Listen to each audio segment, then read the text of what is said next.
ആകാശവാണി.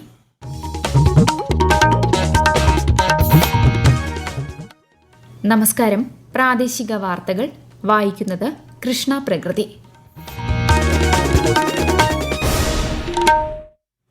പ്രധാന വാർത്തകൾ. ത്രിരാഷ്ട്ര പര്യടനത്തിന്റെ ഭാഗമായി ക്രൊയേഷ്യയിലെത്തിയ പ്രധാനമന്ത്രി നരേന്ദ്രമോദിക്ക് ഊഷ്മള വരവേൽപ്പ്. നിലമ്പൂർ നാളെ പോളിംഗ് ബൂത്തിലേക്ക്. വോട്ടെടുപ്പിനായുള്ള എല്ലാ മുന്നൊരുക്കങ്ങളും പൂർത്തിയായി. ലഹരിക്കെതിരെ സംസ്ഥാനത്ത് ഈ മാസം 26 മുതൽ ശക്തമായ ബോധവൽക്കരണ ക്യാമ്പയിൻ ആരംഭിക്കുമെന്ന് മുഖ്യമന്ത്രി പിണറായി വിജയൻ. സ്വകാര്യ പെട്രോൾ പമ്പുകളിലെ ശുചിമുറികൾ പൊതു ശുചിമുറികളല്ലെന്ന് ഹൈക്കോടതി. കോഴിക്കോട് വയനാട് തുരങ്കപാതയ്ക്ക് കേന്ദ്ര പരിസ്ഥിതി മന്ത്രാലയത്തിന്റെ അനുമതി. സംസ്ഥാനത്ത് ഹയർ സെക്കൻഡറി പാഠ്യപദ്ധതി പരിഷ്കരണം അടുത്ത അക്കാദമിക വർഷം നടപ്പാക്കുമെന്ന് മന്ത്രി വി ശിവൻകുട്ടി. വാർത്തകൾ വിശദമായി. ത്രിരാഷ്ട്ര പര്യടനത്തിന്റെ ഭാഗമായി ക്രൊയേഷ്യയിലെത്തിയ പ്രധാനമന്ത്രി നരേന്ദ്രമോദിക്ക് ഊഷ്മള വരവേൽപ്പ്. ക്രൊയേഷ്യ സന്ദർശിക്കുന്ന ആദ്യ ഇന്ത്യൻ പ്രധാനമന്ത്രി എന്ന നിലയിൽ ശ്രീ മോദിയുടെ സന്ദർശനം ഇരു രാജ്യങ്ങളുടെയും നയതന്ത്ര ബന്ധത്തിൽ പുതിയ അധ്യായം തുറക്കും. ക്രൊയേഷ്യൻ പ്രസിഡന്റ് സൊറാൻ മിലാനോവിച്ചുമായും പ്രധാനമന്ത്രി ആൻഡ്രേ പ്ലെങ്കോവിച്ചുമായും അദ്ദേഹം കൂടിക്കാഴ്ച നടത്തും. പ്രതിനിധിതല ചർച്ചകൾക്ക് പുറമെ ശാസ്ത്ര സാങ്കേതിക വിദ്യ, കൃഷി, വിദ്യാഭ്യാസം എന്നിവയിലെ സഹകരണ സാധ്യതകളും നേതാക്കൾക്കിടയിൽ ചർച്ചയാകും. UN രക്ഷാസമിതിയിലെ ഇന്ത്യയുടെ സ്ഥിരാംഗത്വം, ഭീകരതയ്ക്കെതിരായ നിലപാടുകൾ എന്നിവയിൽ ക്രൊയേഷ്യയുടെ പിന്തുണ ഉറപ്പാക്കാനും സന്ദർശനം സഹായിക്കും. നിലമ്പൂർ നാളെ പോളിംഗ് ബൂത്തിലേക്ക്. വോട്ടെടുപ്പിനായുള്ള എല്ലാ മുന്നൊരുക്കങ്ങളും പൂർത്തിയായി. 263 പോളിംഗ് ബൂത്തുകളിലായി നാളെ രാവിലെ 7 മണി മുതൽ വൈകുന്നേരം 6 മണി വരെയാണ് വോട്ടെടുപ്പ്. മോക്ക് പോൾ രാവിലെ 5:30 നടക്കും. എല്ലാ ബൂത്തുകളിലും വെബ്കാസ്റ്റിംഗ് സംവിധാനവും ഏർപ്പെടുത്തിയിട്ടുണ്ട്. ഈ മാസം 23-നാണ് വോട്ടെണ്ണൽ. വിശദാംശങ്ങളുമായി ആകാശവാണി മലപ്പുറം ജില്ലാ പ്രതിനിധി സുരേഷ് ബാബു. പോളിംഗ് സാമഗ്രികൾ നിലമ്പൂർ മണ്ഡലത്തിലെ 263 ബൂത്തുകളിലും എത്തിക്കഴിഞ്ഞു. സുഗമമായ തെരഞ്ഞെടുപ്പിനുള്ള എല്ലാ സുരക്ഷാ ക്രമീകരണങ്ങളും പൂർത്തിയായി. 2,30,000-ലധികം വരുന്ന വോട്ടർമാർ നാളെ രാവിലെ മുതൽ വിധി നിർണയത്തിനെത്തും. പരമാവധി വോട്ടർമാരെ ബൂത്തിലെത്തിക്കാൻ നടത്തിയ വാശിയേറിയ തെരഞ്ഞെടുപ്പ് പ്രചാരണത്തിന്റെ പ്രതിഫലനം വോട്ടെടുപ്പിൽ പ്രകടമാകുമെന്ന ഉറച്ച വിശ്വാസത്തിലാണ് മുന്നണികളും സ്ഥാനാർത്ഥികളും. രാഷ്ട്രീയ പാർട്ടികളുടെ അവകാശവാദങ്ങളെയും പ്രചാരണ വിഷയങ്ങളെയും നിലമ്പൂരിലെ ജനം ഏതു വിധത്തിലാണ് ഏറ്റെടുക്കാൻ പോകുന്നതെന്ന് നാളെ തീർച്ചയാക്കപ്പെടും. 7 ഗ്രാമപഞ്ചായത്തുകളും നിലമ്പൂർ മുനിസിപ്പാലിറ്റിയും ഉൾപ്പെട്ട നിലമ്പൂർ നിയമസഭാ നിയോജക മണ്ഡലത്തിൽ ആര് വിജയം കാണുമെന്നത് വോട്ട് എണ്ണി തന്നെ തീരുമാനിക്കേണ്ട അവസ്ഥയിലാണ്. സംസ്ഥാനത്ത് ലഹരി വിരുദ്ധ ക്യാമ്പയിൻ കൂടുതൽ ശക്തമാക്കാൻ വിപുലമായ പരിപാടികൾ ആസൂത്രണം ചെയ്തതായി മുഖ്യമന്ത്രി പിണറായി വിജയൻ. അന്താരാഷ്ട്ര ലഹരി വിരുദ്ധ ദിനമായ ജൂൺ 26-ന് ക്യാമ്പയിനിന്റെ സംസ്ഥാനതല ഉദ്ഘാടനം നടക്കുമെന്നും മുഖ്യമന്ത്രി വാർത്താ സമ്മേളനത്തിൽ അറിയിച്ചു. ജനുവരി 30 വരെ നീളുന്ന ക്യാമ്പയിനിലൂടെ വിദ്യാഭ്യാസ സ്ഥാപനങ്ങൾ കേന്ദ്രീകരിച്ച് ലഹരിമുക്ത പരിപാടികൾ ശക്തമാക്കും. റെസിഡൻസ് അസോസിയേഷനുകളുടെ നേതൃത്വത്തിൽ എന്റെ കുടുംബം ലഹരിമുക്ത കുടുംബം പരിപാടിക്ക് തുടക്കമിടുമെന്നും മുഖ്യമന്ത്രി പറഞ്ഞു. ജൂൺ 26-ന് ലഹരി വിരുദ്ധ ക്യാമ്പയിന്റെ 5ാം ഘട്ടത്തിന്റെ സംസ്ഥാനതല ഉദ്ഘാടനം നടത്താനാണ് നിശ്ചയിച്ചിട്ടുള്ളത്.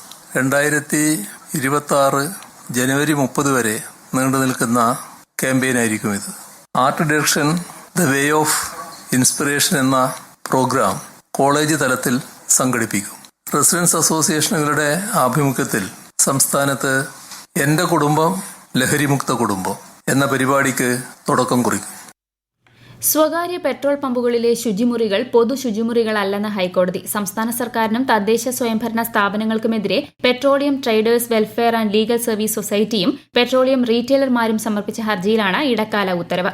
ശുചിമുറികൾ പൊതുജനങ്ങൾക്ക് ഉപയോഗത്തിനായി അനുവദിക്കണമെന്ന് സർക്കാരും മുനിസിപ്പൽ കോർപ്പറേഷനും നിർബന്ധിക്കരുതെന്നും ഉത്തരവിൽ പറയുന്നു. ഇത് സംബന്ധിച്ച് സ്വച്ഛ് ഭാരത് മിഷന് കീഴിലുള്ള മാർഗനിർദ്ദേശങ്ങൾ ഹാജരാക്കാൻ തിരുവനന്തപുരം മുനിസിപ്പൽ കോർപ്പറേഷനോട് കോടതി നേരത്തെ നിർദ്ദേശിച്ചിരുന്നു. ഉപഭോക്താക്കളുടെ അടിയന്തര ആവശ്യങ്ങൾക്കുള്ള സ്വകാര്യ ടോയ്ലറ്റുകൾ പൊതുജനങ്ങൾക്കായി തുറന്നുകൊടുക്കാൻ നിർബന്ധിതരാകുന്നതായി ഹർജിക്കാർ വാദിച്ചു. കോഴിക്കോട് വയനാട് നിർദ്ദിഷ്ട 4 വരി തുരങ്കപാതയ്ക്ക് കേന്ദ്ര പരിസ്ഥിതി മന്ത്രാലയത്തിന്റെ അനുമതി. ആനക്കാംപൊയിൽ കള്ളാടി മേപ്പാടി തുരങ്കപാതയുടെ പ്രവൃത്തി വ്യവസ്ഥകൾ പാലിച്ചുകൊണ്ട് നടപ്പിലാക്കാൻ വിദഗ്ധ സമിതി ശുപാർശ ചെയ്തിരുന്നു. അനുമതി ലഭിച്ചതോടെ കരാർ ഒപ്പിട്ട് തുരങ്കപാതയുടെ പ്രവൃത്തി ആരംഭിക്കാനാകും. പൊതുമരാമത്ത് വകുപ്പ്, കിഫ്ബി, കൊങ്കൺ റെയിൽവേ എന്നിവർ സംയുക്തമായാണ് കരാറിൽ ഒപ്പിടുക. നിർമ്മാണ ഉദ്ഘാടനം ജൂലൈയിൽ മുഖ്യമന്ത്രി നിർവഹിക്കും. കേന്ദ്ര സാഹിത്യ അക്കാദമിയുടെ ബാലസാഹിത്യ പുരസ്കാരത്തിന് ശ്രീജിത്ത് മൂത്തേടത്തും യുവ പുരസ്കാരത്തിന് അഖിൽ പി ധർമ്മജനും മലയാളത്തിൽ നിന്ന് അർഹരായി. ശ്രീജിത്ത് മൂത്തേടത്തിന്റെ പെൻഗ്വിനുകളുടെ വൻകരയിൽ എന്ന നോവലിനും അഖിൽ പി ധർമ്മജന്റെ റാം കെയർ ഓഫ് ആനന്ദിക്കുമാണ് പുരസ്കാരം. വിവിധ ഭാഷകളിലായി 24 പേർ ബാലസാഹിത്യ പുരസ്കാരത്തിനും 23 പേർ യുവ സാഹിത്യ പുരസ്കാരത്തിനും അർഹരായി. സംസ്ഥാനത്ത് ഹയർ സെക്കൻഡറി പാഠ്യപദ്ധതി പരിഷ്കരണം അടുത്ത അക്കാദമിക വർഷം നടപ്പാക്കുമെന്ന് പൊതുവിദ്യാഭ്യാസ മന്ത്രി വി ശിവൻകുട്ടി. +1 പ്രവേശനോത്സവം തിരുവനന്തപുരത്ത് ഉദ്ഘാടനം ചെയ്യുകയായിരുന്നു മന്ത്രി. പൊതുവിദ്യാലയങ്ങൾ പാഠപുസ്തക അറിവ് നൽകുന്ന ഇടങ്ങൾ എന്നതിലുപരി സാമൂഹികമായും വൈകാരികമായും ബുദ്ധിപരമായും കുട്ടികളെ വളർത്തുന്ന ഇടങ്ങളാകണമെന്ന് മന്ത്രി ചടങ്ങിൽ പറഞ്ഞു. ഈ വാർത്തകൾ ആകാശവാണിയിൽ നിന്ന്. ആകാശവാണി വാർത്തകളും വാർത്താധിഷ്ഠിത പരിപാടികളും all India radio news Thiruvananthapuram YouTube ചാനലിലും @all India radio news Thiruvananthapuram Facebook പേജിലും AR News_ തിരുവനന്തപുരം ഇൻസ്റ്റഗ്രാം അക്കൌണ്ടിലും @AR News_TVM X ഹാൻഡിലും ലഭ്യമാണ്. മലപ്പുറത്ത് അധ്യാപികയുടെ വാഹനമിടിച്ച് വിദ്യാർത്ഥിനിക്ക് പരിക്കേറ്റെന്ന പരാതിയിൽ അന്വേഷണം നടത്തി റിപ്പോർട്ട് സമർപ്പിക്കാൻ വിദ്യാഭ്യാസ ഉപഡയറക്ടർക്ക് മന്ത്രി വി ശിവൻകുട്ടി നിർദ്ദേശം നൽകി. മലപ്പുറം MCPHSSലെ വിദ്യാർത്ഥിനിയുടെ കാലിന് ഗുരുതരമായി പരിക്കേറ്റ സംഭവത്തിലാണ് നടപടി. മിൽമയുടെ പേരിനോടും രൂപകൽപ്പനയോടും സാമ്യതയുള്ള ഉൽപ്പന്നങ്ങൾ വിൽപ്പന നടത്തി സ്വകാര്യ ഡയറി സ്ഥാപനത്തിന് 1 കോടി രൂപ പിഴ ചുമത്തി. മിൽന എന്ന സ്ഥാപനത്തിന് തിരുവനന്തപുരം പ്രിൻസിപ്പൽ കൊമേഴ്ഷ്യൽ കോടതിയാണ് പിഴ ചുമത്തിയത്. ഗുണനിലവാരമുള്ള ഉൽപ്പന്നങ്ങൾ തന്നെ വാങ്ങി ഉപയോഗിക്കാൻ ഉപഭോക്താക്കൾ ശ്രദ്ധിക്കണമെന്ന് മിൽമ ചെയർമാൻ KS മണി പറഞ്ഞു. കണ്ണൂരിൽ ഇന്നും തെരുവ് നായകളുടെ ആക്രമണം. നിരവധി ആളുകൾക്ക് ഇന്ന് കടിയേറ്റു. എടക്കാടിനടുത്ത് കിഴുന്നാപ്പാറയിൽ 2 പേർക്ക് നേരെ കുറുനരിയുടെ ആക്രമണവുമുണ്ടായി. കൂടുതൽ വിവരങ്ങളുമായി ആകാശവാണി കണ്ണൂർ ജില്ലാ പ്രതിനിധി KO ശശിധരൻ. കണ്ണൂർ നഗരത്തിലും പരിസരങ്ങളിലുമായി ഇന്ന് 25 പേർക്കാണ് തെരുവുനായകളുടെ കടിയേറ്റത്. ഇന്നലെ 50 പേർക്ക് കടിയേറ്റിരുന്നു. കണ്ണൂർ റെയിൽവേ സ്റ്റേഷൻ, പഴയ ബസ് സ്റ്റാൻഡ് എന്നിവയുടെ പരിസരങ്ങളിൽ വെച്ചാണ് രാവിലെ തെരുവുനായ ആക്രമണമുണ്ടായത്. 2 സ്ത്രീകൾക്ക് കുറുനരിയുടെ കടിയുമേറ്റു. തോട്ടട കിഴുന്നപ്പാറയിലാണ് കുറുനരിയുടെ ആക്രമണമുണ്ടായത്. തെരുവുനായ ശല്യം രൂക്ഷമായ സാഹചര്യം ചർച്ച ചെയ്യുന്നതിനായി കണ്ണൂർ കോർപ്പറേഷൻ അടിയന്തര കൌൺസിൽ യോഗം വിളിച്ചു. നാളെ ഉച്ചയ്ക്ക് ശേഷമാണ് കൌൺസിൽ ചേരുക. ഇന്ന് ഒട്ടേറെ തെരുവുനായ്ക്കളെ പിടികൂടി പടിയൂരിലെ ABC കേന്ദ്രത്തിൽ എത്തിച്ചു. സംസ്ഥാനത്ത് ഒറ്റപ്പെട്ട ശക്തമായ മഴയ്ക്ക് സാധ്യതയെന്ന് കേന്ദ്ര കാലാവസ്ഥാ വകുപ്പ്. ഇന്ന് കണ്ണൂർ, കാസർഗോഡ് ജില്ലകളിൽ ഓറഞ്ച് ജാഗ്രതയും തിരുവനന്തപുരം, കൊല്ലം, പാലക്കാട് ഒഴികെയുള്ള 9 ജില്ലകളിൽ മഞ്ഞ ജാഗ്രതയും പ്രഖ്യാപിച്ചു. കേരള, ലക്ഷദ്വീപ് തീരങ്ങളിൽ ഇന്നും, കർണാടക തീരത്ത് ഇന്നും നാളെയും മത്സ്യബന്ധനത്തിന് വിലക്കേർപ്പെടുത്തി. പൊതുവഴിയിലെ വെള്ളക്കെട്ട് കണക്കിലെടുത്ത് കുട്ടനാട് താലൂക്കിലെ പ്രൊഫഷണൽ കോളേജുകൾ ഒഴികെയുള്ള എല്ലാ വിദ്യാഭ്യാസ സ്ഥാപനങ്ങൾക്കും ജില്ലാ കളക്ടർ നാളെ അവധി പ്രഖ്യാപിച്ചു. അങ്കണവാടികൾക്കും ട്യൂഷൻ സെന്ററുകൾക്കും അവധി ബാധകമാണ്. മുൻ നിശ്ചയിച്ച പരീക്ഷകൾക്ക് മാറ്റമില്ല.